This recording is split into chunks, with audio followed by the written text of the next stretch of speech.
തിരുവനന്തപുരം പള്ളിപ്പുറത്ത് ഓടിക്കൊണ്ടിരുന്ന ടാങ്കർ ലോറിയിൽ നിന്ന് ഗ്യാസ് ചോർച്ച. പാചകവാതക സിലിണ്ടർ നിറച്ച ലോറിയിലെ കുറ്റിയിൽ നിന്നാണ് ചോർച്ച.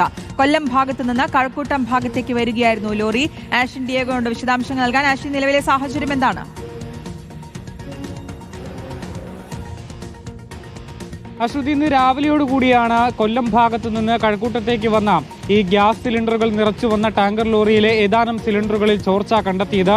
ഈ വാഹനം കടന്നു പോകുമ്പോൾ ആ ഭാഗത്ത് ഗ്യാസിന്റെ മണമുണ്ടായിരുന്നു. ഇത് നാട്ടുകാരുടെ ശ്രദ്ധയിൽപ്പെടുകയും നാട്ടുകാരിൽ ചിലർ ഇത് ഡ്രൈവറെ വിവരമറിയിക്കുകയും ചെയ്യുകയായിരുന്നു. തുടർന്ന് ഡ്രൈവർ പുറത്തിറങ്ങിയ ഒരു പ്രാഥമിക പരിശോധനയിൽ തന്നെ ഏതാനും ചില സിലിണ്ടറുകളിൽ ചോർച്ചയുണ്ട് എന്ന് മനസ്സിലാക്കുകയും ഉടൻ തന്നെ മംഗലാപുരം പോലീസിനെ വിവരമറിയിക്കുകയുമായിരുന്നു. മംഗലാപുരം പോലീസ് സ്ഥലത്തെത്തി തുടർന്ന് ഫയർഫോഴ്സിനെ വിവരമറിയിക്കുകയും ചെയ്തു. ഫയർഫോഴ്സ് സ്ഥലത്തെത്തി നടത്തിയ പരിശോധനയിലാണ് 3ഓളം ഗ്യാസുകളിൽ ഇത്തരത്തിൽ സിലിണ്ടറുകളിൽ ഈ ഒരു ലീക്ക് ഉണ്ട് എന്ന് മനസ്സിലാക്കിയതും തുടർന്ന് ആ പ്രദേശത്തെ വൈദ്യുതി ബന്ധം മുഴുവനായി വിച്ഛേദിച്ച് ഇത് അടയ്ക്കുന്നതിന് വേണ്ടിയിട്ടുള്ള പ്രവർത്തനങ്ങളിലേക്ക് കടക്കുകയും ചെയ്തിരുന്നു. ഈ വാഹനം ഓടിക്കൊണ്ടു വന്നിരുന്ന റോഡിന് ഒത്ത നടുവിലാണ് ഈ വാഹനം നിർത്തുകയും ചെയ്തിരുന്നത്. അതുകൊണ്ട് തന്നെ ആ ഭാഗത്ത് വലിയ ഗതാഗത കുരുക്കും അനുഭവപ്പെട്ടിരുന്നു. നേരത്തെ പള്ളിപ്പുറം ഭാഗത്ത് ഈ ഹർത്താൽ അനുകൂലികൾ വാഹനം തടഞ്ഞു നിർത്തിയിരുന്നു.